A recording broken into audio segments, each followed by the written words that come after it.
अस्सलाम वालेकुम मुंहिंजा प्यारा भाइरो। उम्मीद आहे तव्हां सभु खैर सां हूंदो, ख़ुशि हूंदो, आबाद हूंदो, जिथे बि रहंदो ख़ुशि रहंदो, आबाद रहंदो। अल्लाह तव्हांखे ढेर सारियूं ख़ुशियूं नसीब फरमाए।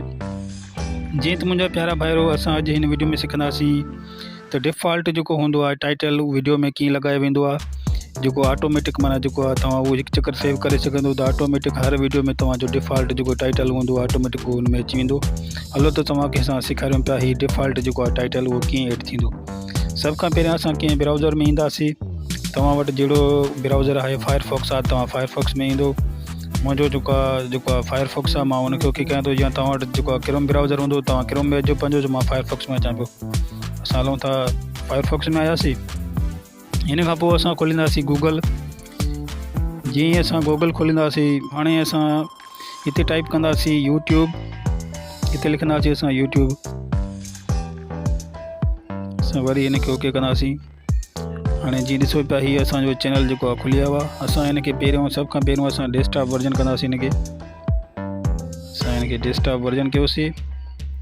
हुन खां पोइ हीअ नंढड़ो तव्हांखे मथे हिन चैनल जो आइकन नज़र ईंदो, तव्हां हिनखे क्लिक कंदव। वरी हिते यूअर चैनल लिखियलु आहे, तव्हां हिनखे क्लिक कंदव।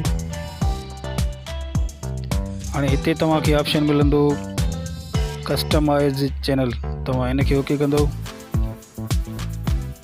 कस्टमाइज़ चैनल खे तव्हां जीअं ओके कंदव त हिन जो प्रोसेसर जेको आहे थोरो ई खुले पियो। इहो खुलण खां बाद में तव्हांखे ॾेखारियूं पिया त जेको असांजो हाणे सफ़ा तव्हां हेठि हलाईंदो, थोरो हिनखे हेठि कंदो। हेठि तव्हांखे हिकिड़ा ॿ ऑप्शन मिलंदा, ॿियो तव्हांखे मां ज़ूम करे ॾेखारियां पियो। हीअ तव्हांखे ॿ हिकिड़ा ऑप्शन मिलंदा। तव्हां हिन सेटिंग जो ऑप्शन जेको लिखियलु आहे मथां, तव्हां हिनखे क्लिक कंदव। तव्हां हिनखे जीअं क्लिक कंदव त हिते तव्हांखे हीअ सेटिंग जा ऑप्शन मिली वेंदा। मथां जेको आहे जनरल आहे, हेठां वरी चैनल आहे। तव्हां चैनल खे क्लिक कंदव। वरी उन खां बाद में तव्हांखे लिखियलु आहे डिफ़ॉल्ट जेका आहे सेटिंग अपलोड डिफ़ॉल्ट सेटिंग लिखियलु आहे, तव्हां हिनखे क्लिक कंदव। असां जीअं ई हिनखे क्लिक कयोसीं त हिते तव्हांखे साम्हूं नज़र ईंदो बेसिक खां पोइ तव्हांखे हेठां नज़र ईंदो टाइटल।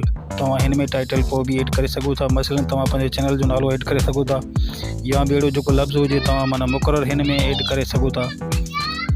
जीअं मसलन मां हिन जो नालो आहे मुंहिंजे चैनल जो, मां उहो ई एड कंदुसि।